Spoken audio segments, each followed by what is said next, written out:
Coming up on today's show, the Challenge Program Student of the Year competition is open. Reporter Richard Hillwig explores what makes athletes successful beyond the halls of Dreda La Trobe, and reporter Harley Cochran highlights the work of student journalists. All this and more on your Wildcat News. Good morning, Greater Latrobe. From the WCAT-TV studio, I'm your host, Ramaya Henderson. Senior Letterman photos will be taken this morning. Passes were distributed yesterday. If you did not get a pass and you are a senior Letterman, please see Mrs. Butler in C101. It's time for you to help our 6th graders have a one-in-a-lifetime camp experience. The 6th grade camp counselor application deadline has been extended through this Friday, February 11th. Please pick up an application in the main office. The Challenge Program Student of the Year competition is open until March 1st. 3 students will become finalists and will win $1,000. One student will then be named Student of the Year and will win $1,500. Any student in grades 10 through 12 may apply. You do not need to have earned a TCP award to enter. Visit tcpinc.org to apply. It looks like we're going to have a slight warm-up in temperatures for the ski club trip this week. We go to Jane Alessi for the 3-day forecast.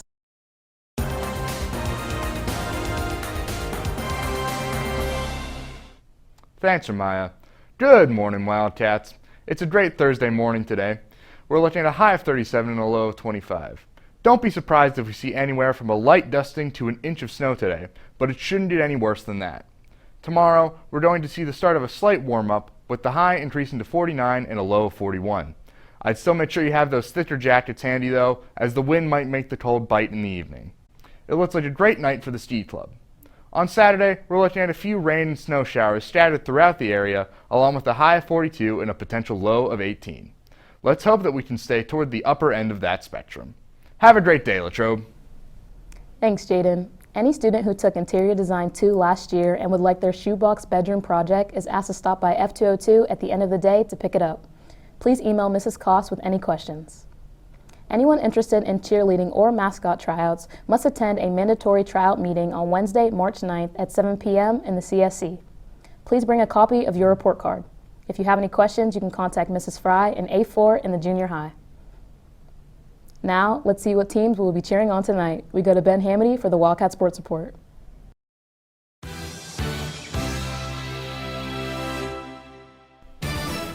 What's up, Wildcats? Here's your sports report for today. To start off the night, the varsity swim team has a meet against the Norwin Knights here in Wildcats territory at 6 p.m. Both the boys and girls will look to continue their success in the water as they have been leaving their mark in the Whippeal. At 7:30 p.m., the girls varsity basketball team will host Greensburg-Salem for senior night to honor players Bailey Watson and Anna Rafferty. The girls will look to gain momentum from this out-of-conference game into the playoffs. To finish off the night, the boys varsity hockey team will head to Alpha Ice Complex to face off against Shaler Area High School at 7:50 p.m. The team will look to rebound from their loss on Monday to get back in the winning column. The wrestling team continues their quest for the state title tonight in Hershey for the PIAA State Championship. We go to Abby Williams for more details. Thanks, Ben. I'm here in the wrestling room where the wrestling team has been putting in countless of hours, bettering and preparing for their season. So far, these boys have been undefeated in all of their dual matches, including the match against the Hempfield Spartans where they won 42-20 for the first time since 2016. The boys were able to bring home their section title, and they were able to travel to Denver, Colorado, where they triumphed over Monarch and Pomona high schools. Their next mission is to travel to Hershey to the Giant Center, which begins tonight, tomorrow, and Saturday, where they will hopefully bring home the state title. We wish the best of luck to these boys. Reporting from WCAT-TV, I'm Abby Williams. Thanks, and back to you. Thanks, Abby. Congratulations to the Letterman's Club Athlete of the Week, senior Brennan Campbell. In his first race of the indoor track and field season, Brennan ran the second fastest indoor 60-meter high hurdle time in school history. His time also ranks him 13th in the state for this season. Congratulations, Brennan. Now we go to Luke Hamity for national sports. Thanks, Ben. In national sports, your Pittsburgh Penguins will head across the border to battle the Ottawa Senators with face-off slated for 7 p.m. The Penguins will be missing key superstar Evgeny Malkin for this contest due to a positive COVID-19 test. For the Senators, they have been struggling up to the All-Star break, being a bottom 3 team in the Atlantic Division. Heading into the NBA, there will be 7 games being showcased across the league. A rematch of the 2021 NBA Finals will take place in Footprint Center, with the Milwaukee Bucks battling the Phoenix Suns at 10 p.m. This Sunday night, the highly anticipated Super Bowl will take place with the Los Angeles Rams battling the Cincinnati Bengals at 6:30 p.m. The Rams open as a 4.5 favorite heading into this contest.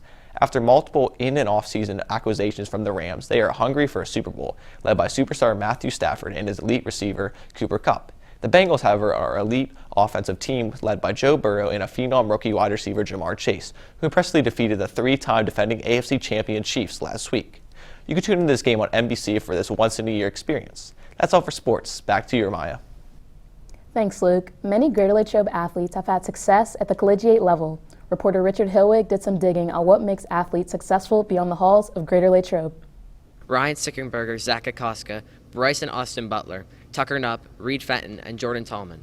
Those are just some of the more recent Latrobe athletes who have gone on to have successful careers in college athletics. Being a student athlete requires a variety of attributes and skills in order to achieve success. Here at Greater Latrobe, Athletic Director Zach Hyde takes on the challenge of bringing out the best in each and every athlete and help them transition to the collegiate level. To be a successful college athlete, having time management skills, having the work ethic, the drive, the determination, and also a good educational background will propel you into being a successful college athlete. Hyde, who is a former college athlete, understands what it takes in order for athletes to have success beyond high school. I'd say I gained a lot of life skills from college athletics, how to manage, both my work with my athletics, with training, my social side of my life. There's a lot of things that you need to balance when you're in college, especially when you're an athlete.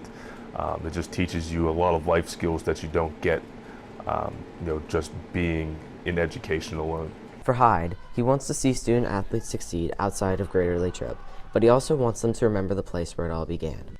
Obviously, I want my student athletes to be successful in every way, shape, and form, but one of my main goals is to see more of our high school athletes go on to play high-level collegiate sports, and to know that Greater Latrobe helped them pave that path for them to be successful in college athletics. One student who has added his name to the list of Latrobe athletes competing at the next level is Vinny Kilcary.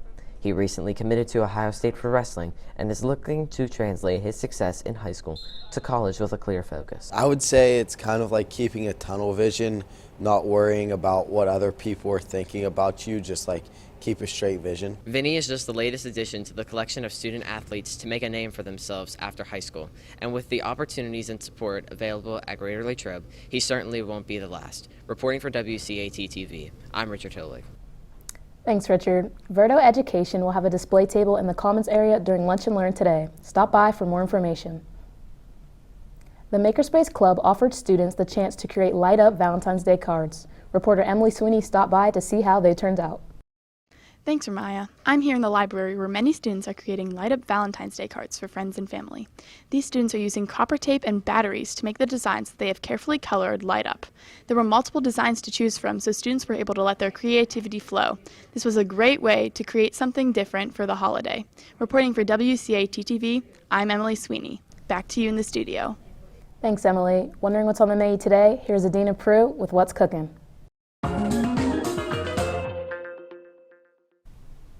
What's cooking, Latrobe? It's Thursday, February 10th, and cooking up in the main line, we have General Tso chicken with a side of fluffy white rice and broccoli tops.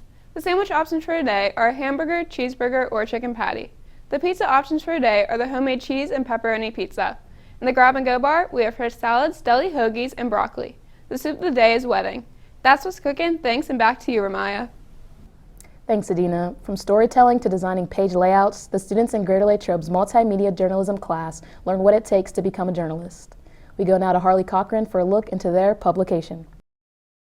The staff of Latrobe's student-run print publication, The High Post, works beyond the classroom to curate this long-standing newspaper. The staff members pride themselves on telling stories you can only find right here. Telling stories since 1923, the High Post staff has continued to grow and develop their publication while technology advances. From originally using typewriters to now having their own website, the students in multimedia journalism know how to make an impact. So for journalism, our main goal is getting stories published and getting them on the High Post and getting them online. We do everything from writing to playlists, voice blocks, and we have special assignments. And basically we use magazines, old photos, old newspapers, and something to spark interest. We want to provide insight and truth, and we want to make sure that the stories that we use are relevant, on time, and they're going to make a difference. 16 students make up the publication, a small but mighty number. The limited number of students allows for increased collaboration within the classroom. Brainstorming article ideas becomes a group effort, but the individualization is what makes a story stand alone. Everybody has a story. Everyone has a story to share.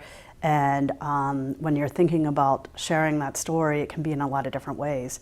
Showing a personality, showing a struggle, showing a passion, showing something that is really unique to a person, because out of the 1,200 students we have in our school, every single person has a story.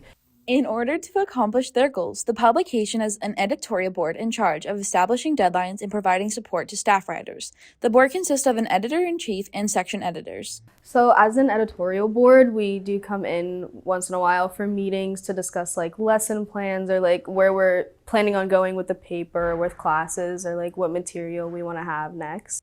The editors focus on the individual student's success in the classroom, acting as a guiding hand during every step of the storytelling process. We meet with them individually.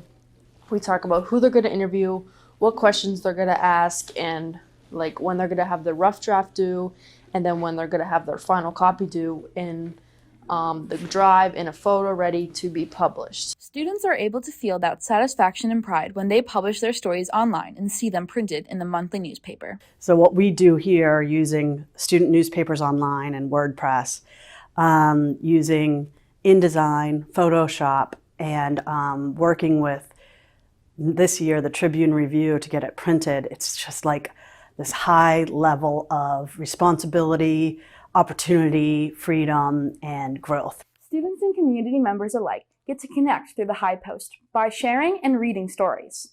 Reporting for WCAT-TV, I'm Harley Cochran. Thanks, Harley. Now, here's Ariel Tepper with Wildcat World News.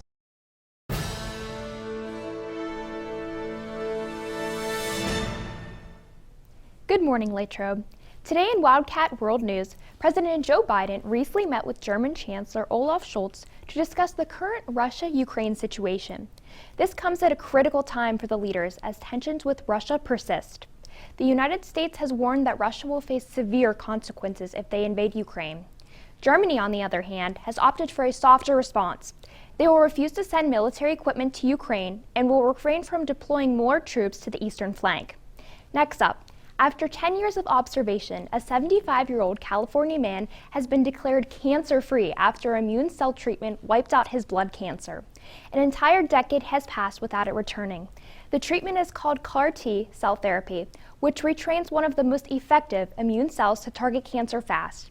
This cell therapy will stay active for years, and it constantly evolves to keep the cancer away.